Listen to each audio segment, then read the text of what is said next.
Hey guys, and welcome to my YouTube channel, The Musical Medley.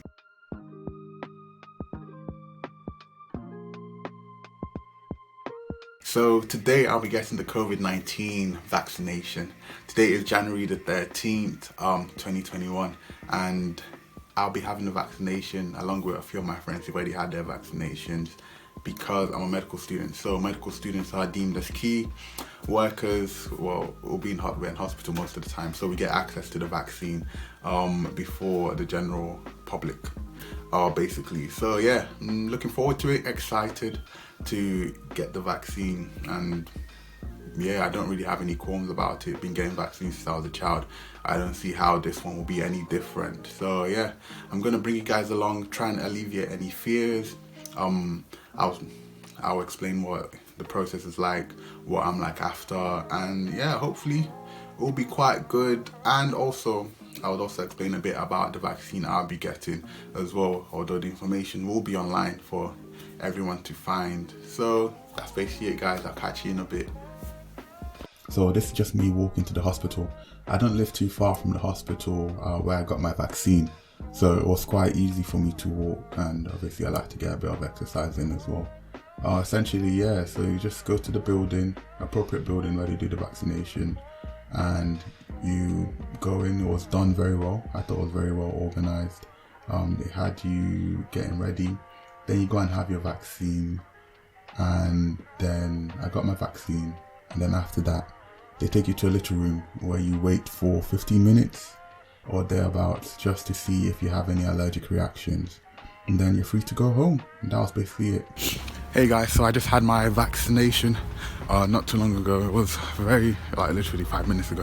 It was a very easy process, nice and efficient as well. You go into the building and then you wait for a bit.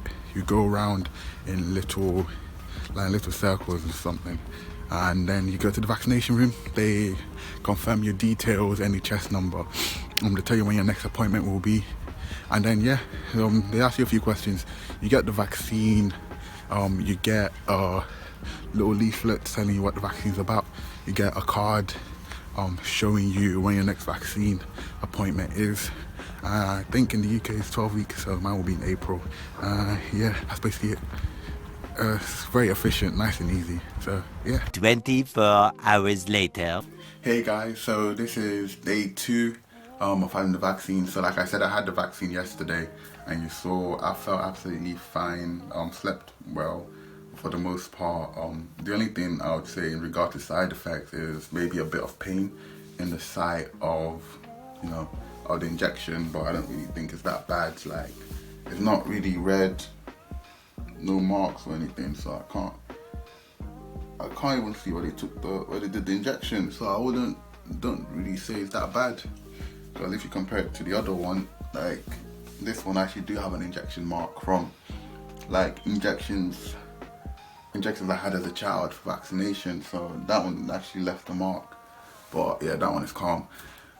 Yeah, so that's basically it about side effects. There's not much to say. However, for some people, they can have more side effects. Like, they can have side effects of headache, chills, mainly headache, chills, and there's some more common side effects such as flu-like symptoms, like feeling like you have a cold or something, just feeling generally groggy, and tiredness as well. Let me not forget that one. But yeah, I've been fine really, apart from a tiny bit of pain, but I don't really feel it. Like, I still manage to do exercise and stuff, can still move it around fine, no issues whatsoever.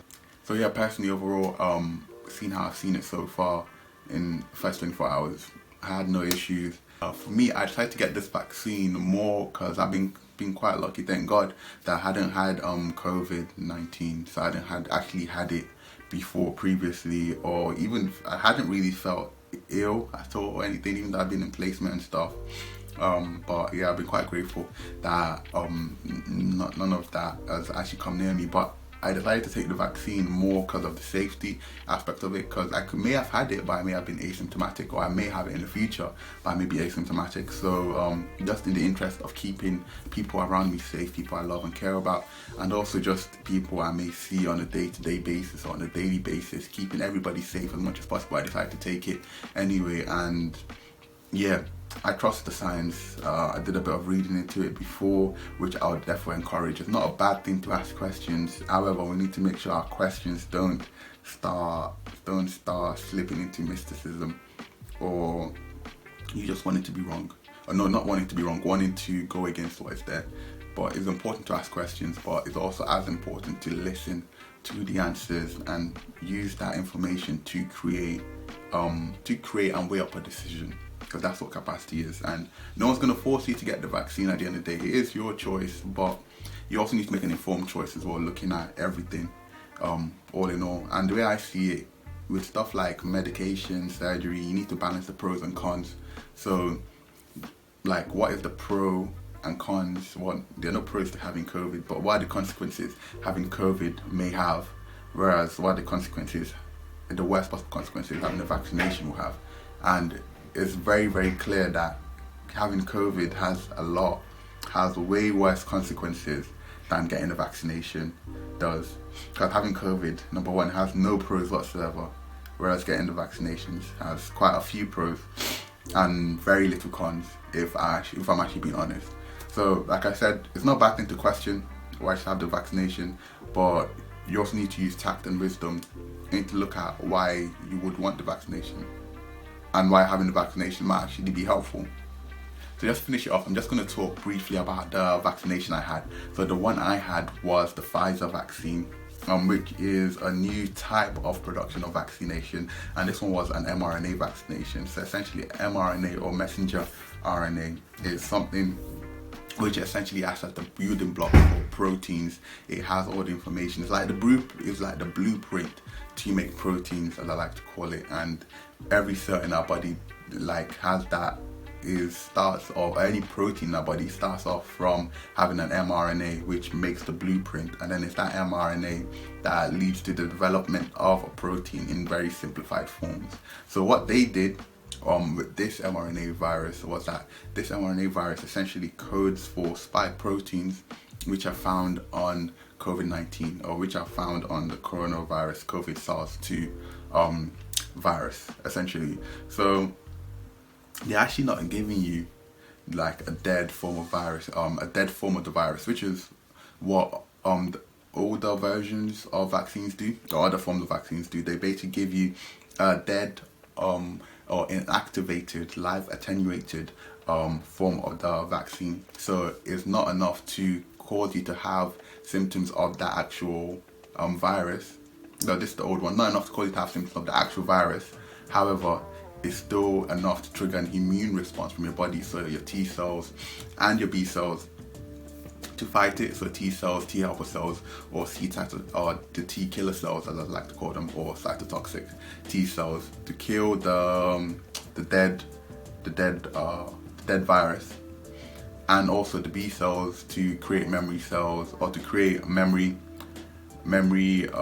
B cells, and also to create antibodies as well to fight it. So the mRNA vaccine sort of does the same thing, but it skips the whole bit with putting a live attenuated virus, or a dead virus in you. So essentially, it uses mRNA, and like I said, mRNA acts as the blueprint. So mRNA goes in. So I think this also might have caused some confusion with members of the general public, but mRNA goes in to the body, and mRNA essentially goes into one of the cells, and like I said, mRNA acts as the blueprint for making various proteins. So the cells use the mRNA to create a spike protein, which is usually found on the COVID virus. And yeah, the spike protein is created, and your body presents the spike protein, and then that causes the B cells, T cells to go there, because they recognize it as an antigen, or something which is foreign.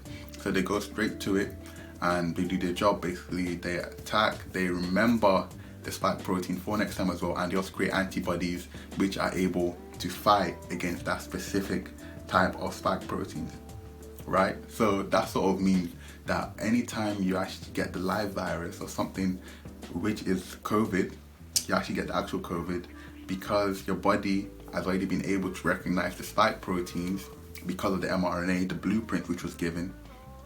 Then that means when you have the actual live one with the actual spike proteins, your body has already been able to create antibodies for it previously, and the memory cells also remember how to create those antibodies.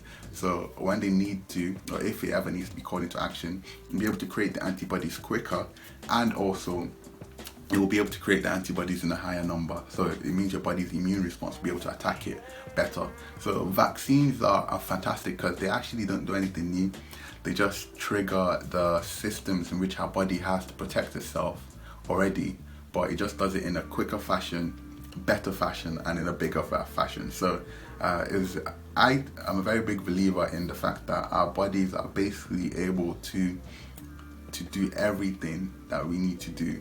But I think where science comes in is not fighting our bodies, but is using the functions which we've already been given, but streamlining them, making them easier and making them better as well. And that's the whole point of the vaccination.